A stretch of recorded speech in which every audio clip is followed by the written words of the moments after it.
Lideramos el camino de la opinión pública y buscamos que la cultura del debate alcance consensos y soluciones a los problemas de nuestro país.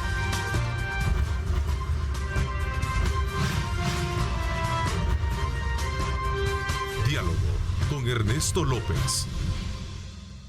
Y vamos a hablar acerca del contexto y de todos los aspectos que se están tratando, especialmente cuando se habla de minimizar el impacto del tema de la migración en los Estados Unidos y cómo recrear de condiciones favorables en términos de cooperación y economía a países como Guatemala, Honduras y El Salvador. Así es que ese estado de relaciones de El Salvador con Estados Unidos, por supuesto, no puede pasar por alto.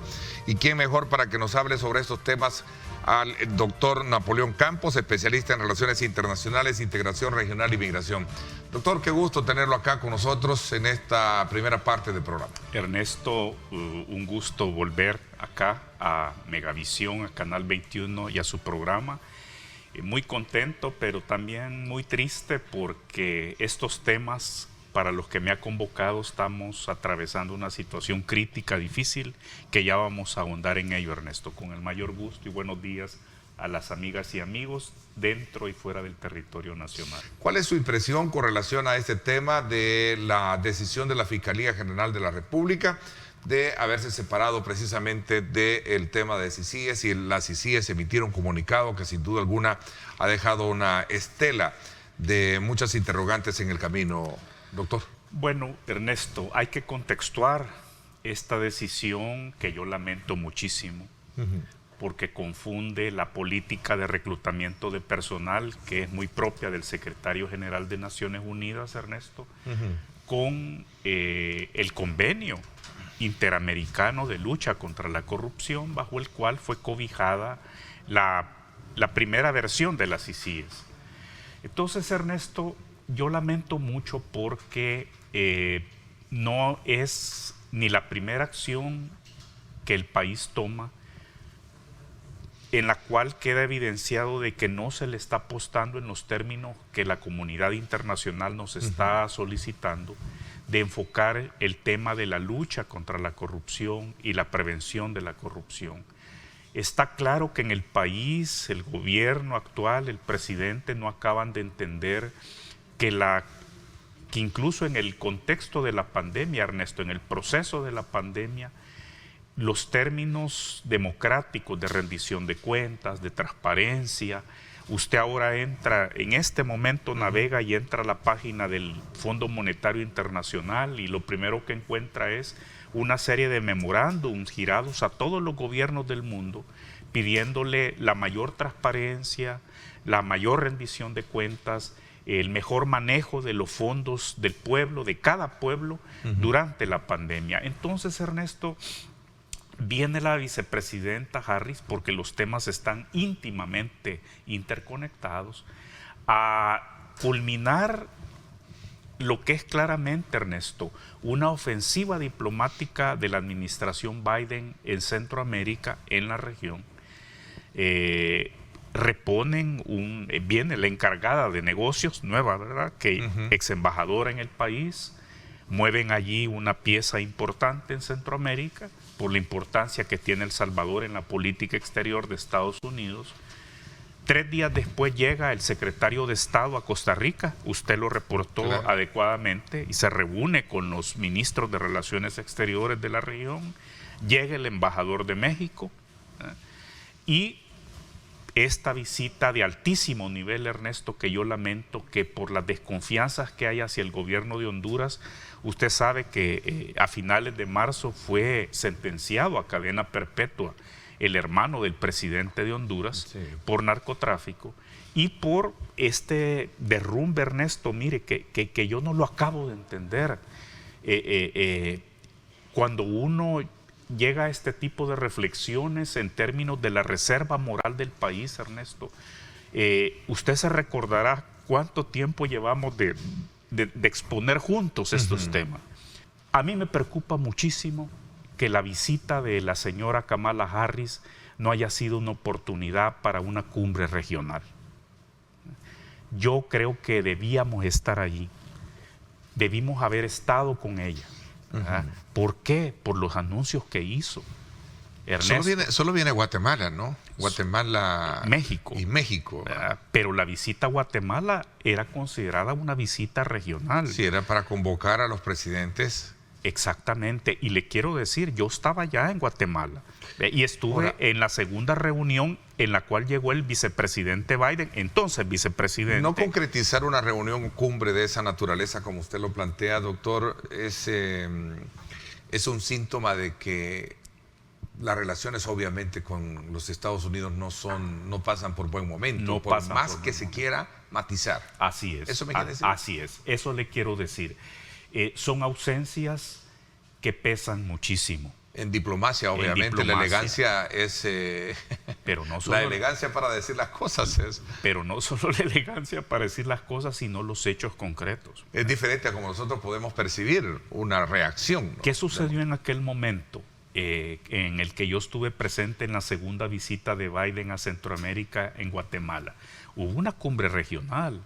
Asistieron los 8 presidentes, jefes de Estado y de Gobierno del Sistema de Integración Centroamericana. Llegó el presidente del Senado de México, es decir, se convirtió aquello en una cumbre para poder concertar políticas regionales contra el narcotráfico. Se sentaron las primeras bases en esta filosofía. Mire, ¿qué es lo que sucede? Y esto se materializó la semana pasada cuando Blinken estaba en Costa Rica, Ernesto, el secretario de Estado. Esto es importante. El presidente Biden con la vicepresidenta Kamala Harris, que usted ya sabe, desde ya se pinta como una candidata demócrata, porque el presidente Biden en 4 años va a tener 81 años. Posiblemente no sea el candidato para la reelección, ¿verdad? Y pueda ser quizás la contendiente demócrata, posiblemente contra el expresidente Donald Trump, no lo sabemos. Pero ¿qué pasó la semana pasada? Ellos liberan un memorándum donde dicen claramente que el tema de la lucha contra la corrupción, Ernesto, es un tema de seguridad nacional para los Estados Unidos. Y esto hay que analizarlo con mucho cuidado, ¿verdad? Fue la última decisión de peso que se echó encima el presidente Sánchez Serén, ¿verdad? Reconocer a China Popular y desplazar a Taiwán. Por tanto, el país tomó esa decisión, ¿verdad? El presidente Sánchez Serén tuvo sus razones para creer que allí estaba estableciendo una relación importante para el país, pero aquí hay que hacer la salvedad, Ernesto.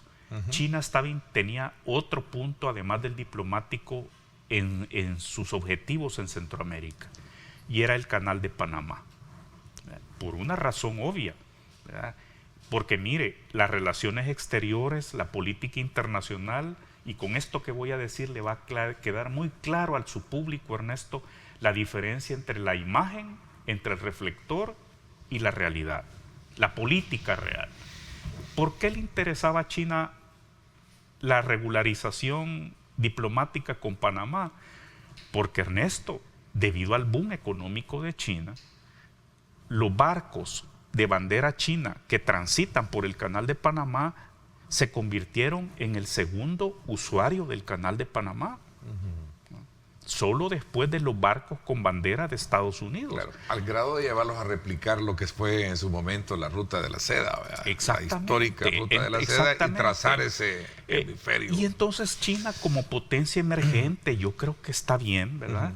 Que haya dicho, miren, Panamá, yo quiero, ¿verdad? Que se dignifique, que se valore, que se honre, ¿verdad? Que nosotros impulsamos la economía panameña, que nosotros somos los segundos usuarios del Canal de Panamá. Pero ¿por qué le puede incomodar a Estados Unidos, mire, fortalecer las relaciones con China cuando es su principal socio, decía el presidente de la República? Mire, China, aquí hay un problema más serio, ¿verdad? De potencias, ¿verdad? El problema más serio es que China, y creo que el presidente Trump lo reflejó, que fue tan amigo del presidente Bukele, reflejó una visión que está allí, ¿verdad? Creo yo, dominante dentro de Estados Unidos, ¿verdad? Que es el tema de la competencia entre las potencias. Y el presidente Trump llevó al extremo esa visión, al decir claramente y al expresarlo con acciones. Mire, el presidente Trump, y le voy a decir una cosa más general, son muy pocas las decisiones que estableció, decisiones, Ernesto, acciones concretas, decisiones de trascendencia que estableció en política exterior el presidente Trump, de las cuales no ha retrocedido el presidente Biden. Y una, Ernesto, es con China, y calificar a China como enemigo de Estados Unidos. Y eso está allí. Y eso lo sigue manteniendo el presidente Biden. De tal manera que China lo sabe, y China genera más socios económicos, China genera en América Latina socios políticos, socios diplomáticos, busca el voto para algunos temas en Naciones Unidas, sigue desplazando a Taiwán, pero sabe que en el hemisferio americano la potencia es Estados Unidos, y que si China le sube graditas, ¿verdad?, a su presencia en América Latina, Estados Unidos lo puede considerar como una provocación, Ernesto. Y esto hay que tenerlo en cuenta. ¿A dónde nos va a llevar toda esta situación? Porque ya tenemos acá la presencia de una encargada de negocios de la Embajada Americana. Ya hubo una reunión. ¿Qué es lo que podemos esperar entonces? Al final los cambios son irreversibles, ¿sí? No lo sé. No lo sé, aquí sí. ¿Tiene usted, digamos, la esperanza de que pueda haber...? No la esperanza, Ernesto. ¿Qué pasó en octubre de 1990? Así decía el presidente Cristiani y la Tandona, que comandaba las Fuerzas Armadas. Que no iban a negociar. Que no iban a negociar. ¿Y qué decisión toma el Congreso de Estados Unidos? Sí, suspende la ayuda militar y económica. Casi dio $1 millón diarios, ¿no? Exacto. Recuerdo. Y eso se suspende, se cancela. ¿Y cuál es la decisión de Freddy Cristiani y de la Tandona? Sentarse en una mesa bajo la mediación de Naciones Unidas para negociar la paz del país con el FMLN al otro lado de la mesa. ¿Cree que eso puede pasar hoy en día? Yo creo que sí. ¿No cree que los tiempos han cambiado, doctor? ¿Su cálculo, su experiencia en política exterior le hace pensar que puede ser digamos, un horizonte? En ese momento teníamos, Ernesto, 800,000 salvadoreños, más o menos, en Estados Unidos. Hoy tenemos 3 millones. Entonces, son 30 años de diferencia, donde lo que ha sucedido es que hemos fortalecido más la relación estratégica con Estados Unidos. Estás viendo Diálogo con Ernesto López.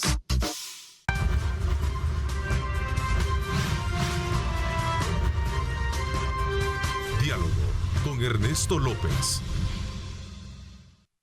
Gracias nuevamente por estar con nosotros en esta mañana, en la cual estamos haciendo una lectura sobre los acontecimientos que están marcando precisamente el tema de la política norteamericana frente al tema de la migración, un poco también las relaciones entre el gobierno salvadoreño y los Estados Unidos, este tema de la controversia de las relaciones establecidas de cooperación con China, entre otros aspectos importantes como el tema CICIG-OEA en el combate de la corrupción y la impunidad en el país. A ver, decía de que este tema de los tepecianos es un punto también que no puede soslayarse en el contexto de un análisis como el que estamos haciendo. Pero también quiero cerrar un poco el ciclo anterior hablando un poco sobre esta famosa lista que se apresta a ser presentada en los próximos días, famosa lista Engel, que se basa precisamente en un principio de carácter legal a partir de la aprobación de este proyecto que se hizo, si no me recuerdo, en el 2005, creo, la aprobación de esta ley.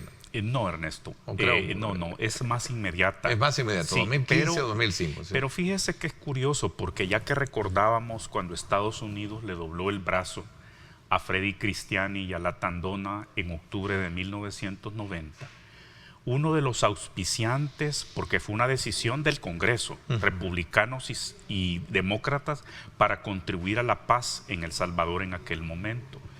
Uno de los más activos legisladores fue el congresista Engel, que ya no es congresista, sí, claro, pero en honor a él ha sido bautizada esta lista, que no es una lista. Quiero aclarar esto. Es y no es una lista. No es una lista porque es más bien una perspectiva de cómo Estados Unidos sancionará a corruptos centroamericanos, violadores al Estado de Derecho, violadores a la democracia, narcos, ¿verdad?, incrustados dentro de los gobiernos de los 3 países, El Salvador, Guatemala y Honduras. Quiero aclararle al público que esto fue de consenso entre republicanos y demócratas cuando todavía estaba en el gobierno el presidente Trump. Esto fue ingresado los penúltimos días de diciembre y el 26 de diciembre estampa su firma a esta legislación el propio presidente Donald Trump. Entonces, en esta legislación, es decir, esto no es de ningún congresista, es del Congreso, es una ley de forzoso cumplimiento y establece un periodo de 6 meses máximo para conocer esto que yo llamo ya un régimen de sanciones. Técnicamente esto se llama un régimen de sanciones, porque puede contemplar desde sanciones individuales a quienes ya he señalado, a los perfiles que ya he señalado, sanciones migratorias, financieras, puede también comprender, Ernesto, sanciones a instituciones, a entidades públicas y privadas que sean señaladas de estar vinculadas a la corrupción, al narcotráfico, etcétera. Y también, Ernesto, puede comprender otro abanico de sanciones mucho más graves, como pueden ser bloqueos a créditos internacionales y hasta bloqueo a remesas. ¿Por qué lista Angel? Porque en realidad sí habrá una lista. Okay. Esta se presenta hoy en junio, según lo estipula también. Exactamente. Eso significa, establecido en la ley, que la fecha máxima para presentación conjunta entre los departamentos de Estado, Tesoro, que manejan diversos instrumentos de sanciones internacionales, junto con el Congreso, se debe de producir, Ernesto, a más tardar el 24 de junio. Si hoy es día 8, Ernesto, estamos a 16 días de conocer la lista Angel, como popularmente se ha conocido, pero insisto, es un régimen de sanciones. ¿Esto qué significa, Ernesto? Que falta mucho todavía de camino. Por tanto, el país, el gobierno, el presidente Bukele debe prepararse para esta realidad. Es imposible detener este régimen de sanciones.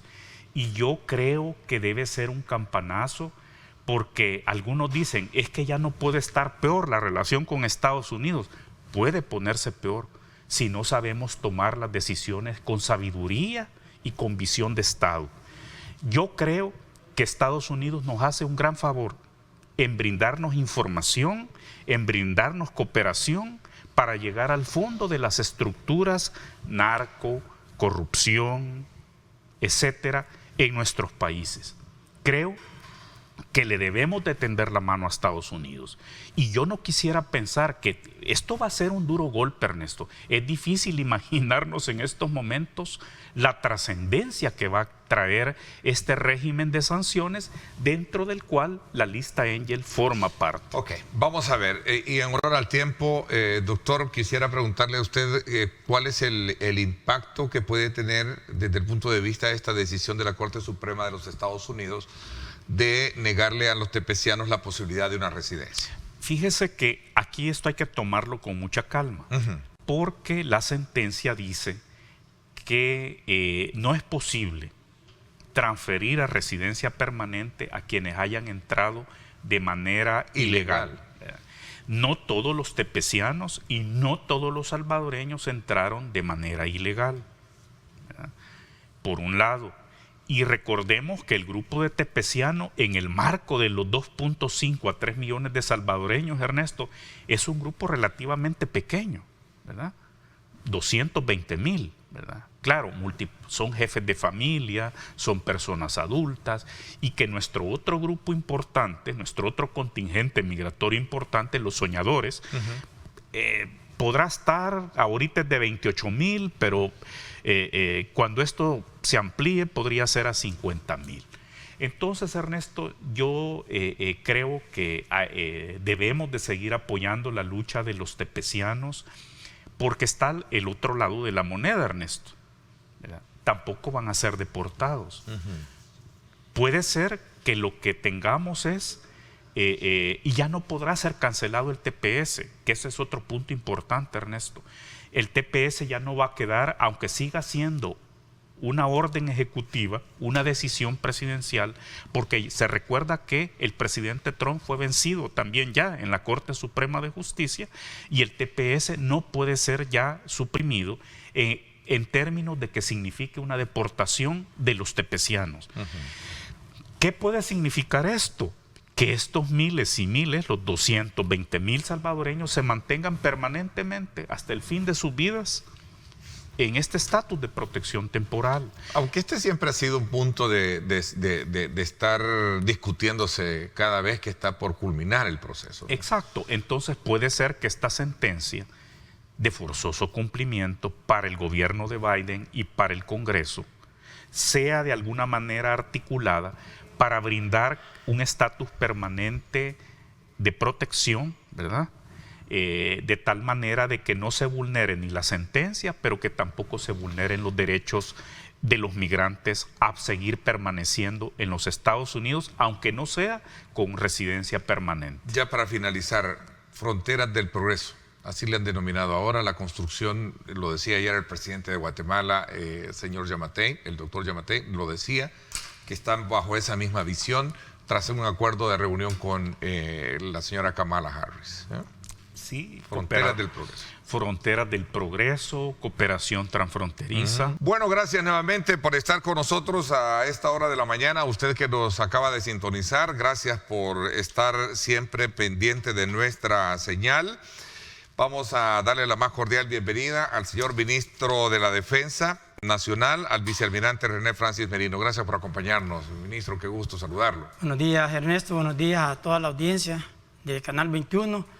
Es para mí un honor estar acá y poder conversar acerca de las actividades que realiza la Fuerza Armada, el Ministerio de la Defensa, en el contexto pues, del órgano ejecutivo y de todo lo que se hace en beneficio de la población. A manera de coloquio le decía, voy a ser infidente, le decía yo al ministro que me diera la fórmula para saber qué puedo hacer para correr 42 kilómetros. ¿Ah? Bueno, disciplina. Disciplina. Hay que levantarse en la madrugada para... ¿Todos los días corre? Sí, todos los días para lograr cumplir con las tareas, con todas las tareas del empleo. De lo contrario no habría tiempo. Pero es bonito ver a muchas personas que a las 4 de la mañana ya están corriendo o andan haciendo bicicleta, y entonces se contagia también uno de ese entusiasmo. Claro.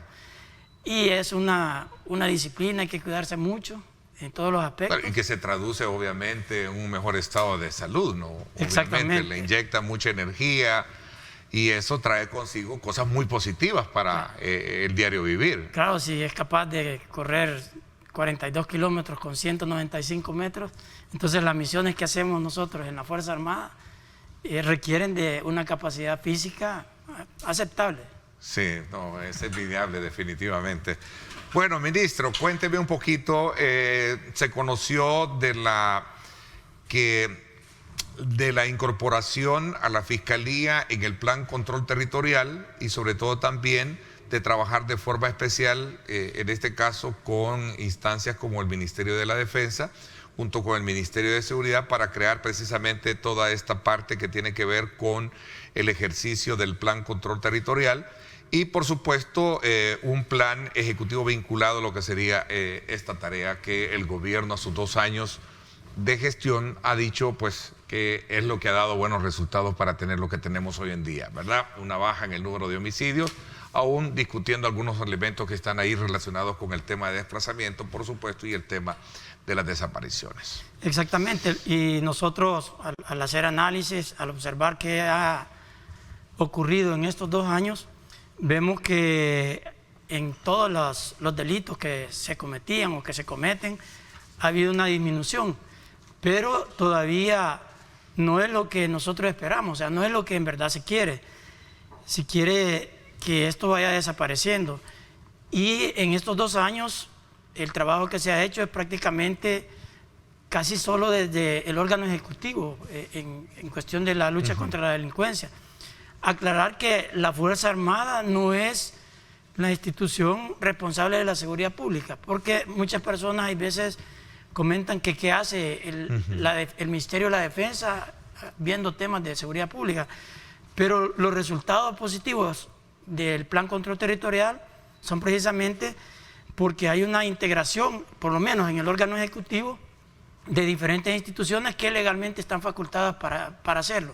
Entonces nosotros con la Policía Nacional Civil tenemos una relación bien estrecha de coordinación, participamos de todas las actividades que están orientadas precisamente a la lucha contra las maras y pandillas, pero llega un momento en que se requiere también la concurrencia de otras instituciones que no necesariamente son del órgano ejecutivo, pero que tienen competencia en el tema de la lucha contra la delincuencia. La Fuerza Armada llegó para quedarse porque tiene competencia. Exactamente, porque se puede apoyar a la seguridad pública, a la policía cuando es necesario, cuando las capacidades de la policía no son las suficientes para hacerle frente a un fenómeno como la mara y pandilla. Y hay veces escuchamos que hay grupos de soldados que se manifiestan que se les está pagando mal porque han andado trabajando en el Plan Control Territorial y al final del mes nos sacan, pero todos son a través de procesos legales que nosotros llevamos al interior de la institución y son por aquellos que cometen faltas y cuando son delitos, pues de inmediato a disposición de las autoridades competentes. Eso permite que haya mayor conciencia del soldado de lo que está haciendo. Y luego el adiestramiento. Nosotros en el sistema educativo de la Fuerza Armada y en la parte de adiestramiento, en todo tenemos considerado la educación en derechos humanos. Okay. Hay un principal cuidado para no caer en esa, digamos, franja. Le voy a... ¿Sí? Es primicia. Por favor. Fíjese que vamos con el Comité Internacional de la Cruz Roja en tema de derechos humanos. Vamos a tener una pista de adiestramiento en derechos humanos para las tropas. Una pista que va a ser muy cara, estamos viendo ya todo lo que necesita. Y eso es por el grado de avance que también las instituciones de derechos humanos, que tienen que ver con derechos humanos internacionales, han visto en el comportamiento de la Fuerza Armada, ese interés que nosotros tenemos por respetar los derechos humanos. A todos los soldados nosotros les entregamos una cartilla de actuación que son donde están determinadas y definidas todo lo que ellos pueden hacer y lo que no pueden hacer. Un informe reciente de FUSADES establece de que su preocupación por el rol político que está teniendo la Fuerza Armada y la PNC, si el gobierno sigue recurriendo a estas instancias de seguridad como instrumento de control político. ¿Qué piensa, ministro?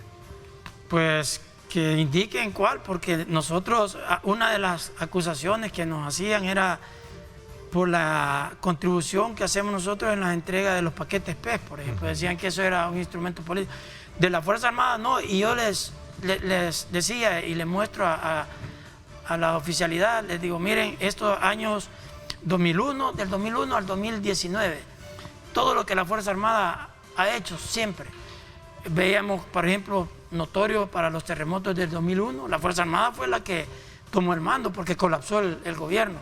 El primer día quisieron manejarlo ellos, colapsaron y le dieron el mando a la Fuerza Armada.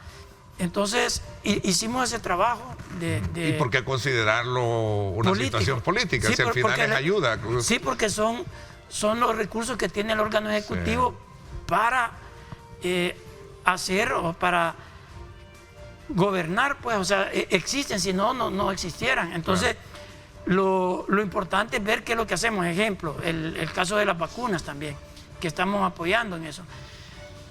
Los resultados positivos que se tienen es porque todas las instituciones del órgano ejecutivo se unen a un mismo esfuerzo para obtener los mejores resultados en beneficio de la población. Eso no es algo político, y se ha hecho antes, pues, o sea que, y antes nunca se dijo contribuir a labores humanitarias. Exactamente. Anoche con las tormentas, la media tormenta que cayó, se activó todo el Sistema Nacional de Protección Civil, y en ese sistema de protección civil, por ley, que esa ley no la hemos hecho nosotros, está considerada la Fuerza Armada y damos el aporte que tenemos que dar. Eso no es un rol político.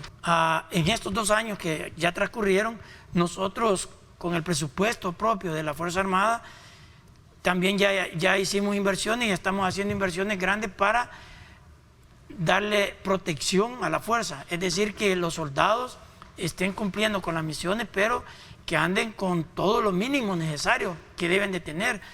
Usted va a observar todavía muchos soldados andan en la calle y no andan sus chalecos ni sus cascos. ¿Por qué? Por el abandono el que se tuvieron anteriormente. Nosotros ya hicimos varias inversiones y a este momento, producto de la burocracia que lleva lo de la ley LACAP, no hemos adquirido ya más equipos. Pero... ¿Y los incentivos para el personal cómo está, digamos, esa categoría? Porque una cosa es andar muy bien, pero una cosa también es andar el estómago vacío, ¿no? Eso es lo que yo le mencionaba, que fue de lo primero que se vio con el señor presidente.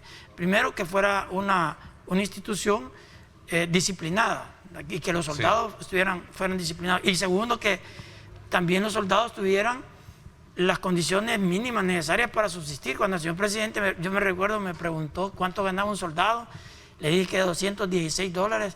Me dijo, no me creía, o sea, no creéis, ¿cómo puede subsistir con eso? De ahí que se solicitó $200 para refuerzo de la alimentación de los soldados. Y ustedes se recordarán que en los primeros meses en el centro histórico apareció como a eso de las 22 horas el señor presidente reunido con unos soldados. Llegó al terreno a visitar y ahí ellos les ponían que el dinero era mejor que se los entregaran a ellos, porque ellos podían comprar los alimentos donde ellos más quisieran. Estuvieran ubicados. Y entonces él tomó la decisión de que se le entregaran $200 a los soldados que estaban en el plan control territorial. A esta altura se les está entregando a 8.600 más o menos efectivos, son 9.077 que están en el plan control territorial, pero a este momento se les está entregando a 8.600 claro. Esos $200. Válido y bien merecedor, porque son obviamente los que están al frente, ¿no? Y luego él también dijo que en los 2 primeros años iba a dar otro incentivo, que fue en enero del 2020 se nos entregó $100 para toda la Fuerza Armada, y en enero del 2021 otros $100, es decir, se les aumentó $200 más, el 100% del sueldo que tenían, más a una parte de los efectivos, $200 para la alimentación. Esa es la parte directa de los incentivos económicos. Se les mantiene los $400 de cada 3 meses por el hecho de estar trabajando en la seguridad pública. Y lo que nosotros estamos haciendo, que estamos adquiriendo catres, porque no tenían catres, o sea, ya estaban deteriorados, algunos duermen en el suelo, y eso lo estamos haciendo nosotros. Estamos comprándoles 1.000 cascos más, 1.000 chalecos más. Qué bueno que se le está poniendo y dándole énfasis a esa situación de ver cómo se le facilita mejores condiciones de vida. Y dándole capacidad a la institución para que pueda servir de mejor manera a la población. Fíjese que con esto de las tormentas, cuando hay deslaves, el Comando de Ingenieros de la Fuerza Armada juega un rol bien importante, claro, pero ya no tenía maquinaria. Entonces ahorita estamos por finalizar una licitación para... Me quedo desde luego pendiente de seguir conociendo más adelante cuáles son todas esas concreción de proyectos que se tienen para seguir apoyando a la Fuerza Armada. Ministro, el tiempo se me fue. Gracias por haberme acompañado. Gracias a usted. En verdad es poco el tiempo y muchas cosas que hablar, pero siempre es un honor estar acá y hablar con toda la sinceridad del mundo, explicarle a la población qué es lo que hacemos, y a los soldados también, que hay que seguir manteniendo esa disciplina que hemos mostrado hasta el momento. Gracias. Por mi parte, esto es todo por hoy. Pásenla bien y, como siempre, recuerden lo más importante: amar a Dios sobre todas las cosas. Lideramos el camino de la opinión pública y buscamos que la cultura del debate alcance consensos y soluciones a los problemas de nuestro país.